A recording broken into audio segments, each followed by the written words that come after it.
Alright guys, welcome to another video, and this is a very important video in which I'm going to illustrate how important exactly your research publications are.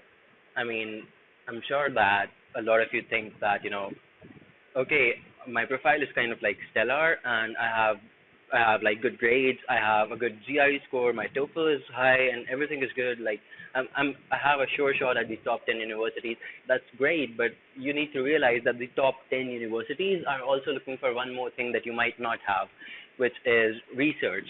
And the potential for research basically shows them that you can actually give back to the college, to the university, really, and you're not just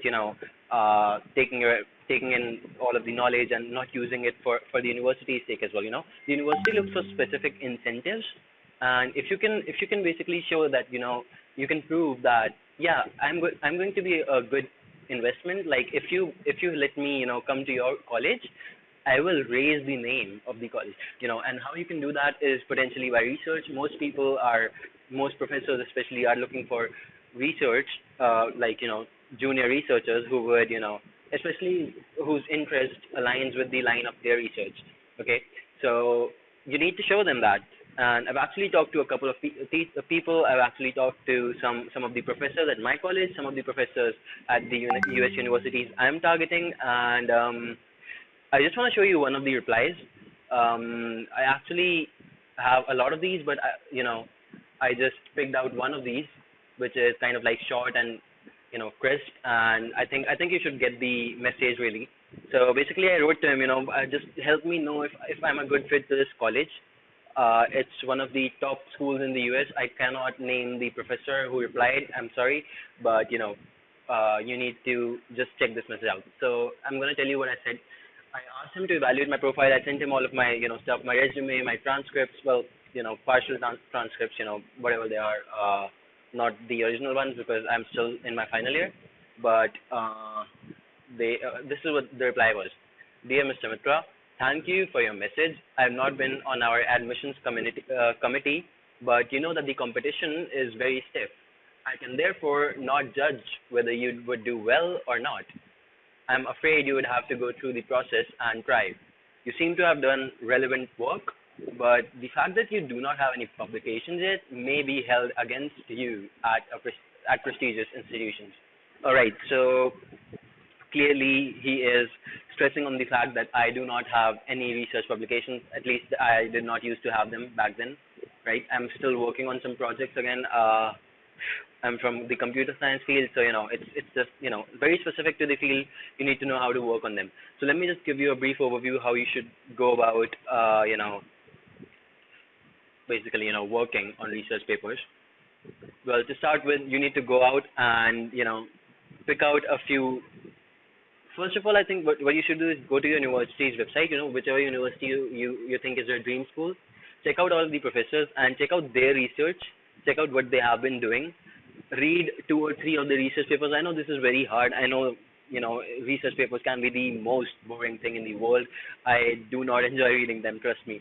But at the end of the day, when you read two or three of the papers, you will understand that how they are connected to each other, and you will be able to understand, what kind of work you can further, do with them or maybe without them, but on your own.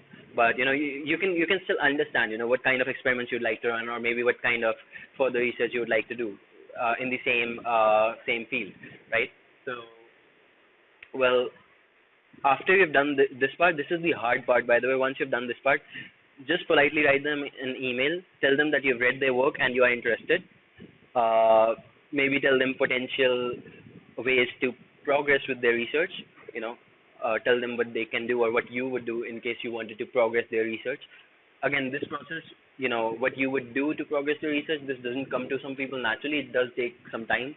Just think of it as your own project and start working on it, or maybe just give it 2 or 3 days, especially think about it, talk to some people about it. Maybe some professors at your college, they can maybe provide better insights, or maybe just talk to your friends about it, and some people would definitely help you out.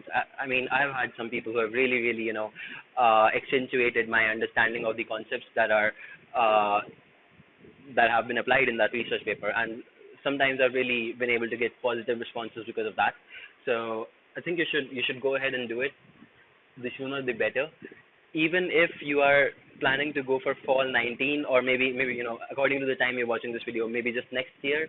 And this is like, I think, August right now. So what you would like to do is actually make sure that you are um still trying your best. And even if on your resume or in your statement of purpose it states that the paper is under review right now, it still means that you worked on it and the project is kind of complete. The research has been done. It might still be going on, but at least one research paper, one research can have multiple research papers, right? One project, by the way. So you can say that yeah, this is still going on, and one of the research papers is still under review, and it will be published sometime in sometime. Just give them a date, right? Something like that. So after doing all of this, maybe I think most of you would feel more confident in your applications, and I know I definitely would.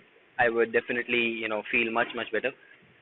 According to me, I'm more of an entrepreneurial person, so I'm not really looking to do a lot of research. I'm just doing some of it so that I get the exposure. I get to understand how it is carried out. Maybe I would like it in the future. I don't know. So I still want to maybe just explore the field. I'm just all about exploring different fields, and once I've done that, I can maybe judge better where I need to go with this, right? So maybe I don't want to be an entrepreneur after all. Maybe I would like to go in the research section. Um, all the more that is not the important part of this discussion. The main point here is that even if you're not interested in it, just try it once, maybe, because you're going for a master's.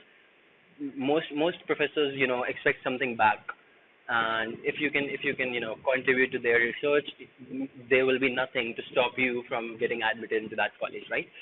So I hope this makes sense to you, and I hope that this video was helpful to you. Just try to follow through this process. It really works, and I know it's a lot of hard work. Some of you might not have time for it, but really do think about it at least. Maybe maybe you can take out some time. So all right, I'm gonna close this video with this, and thank you, and please do subscribe if you like this video. Give me a thumbs up, and yeah, that's about it.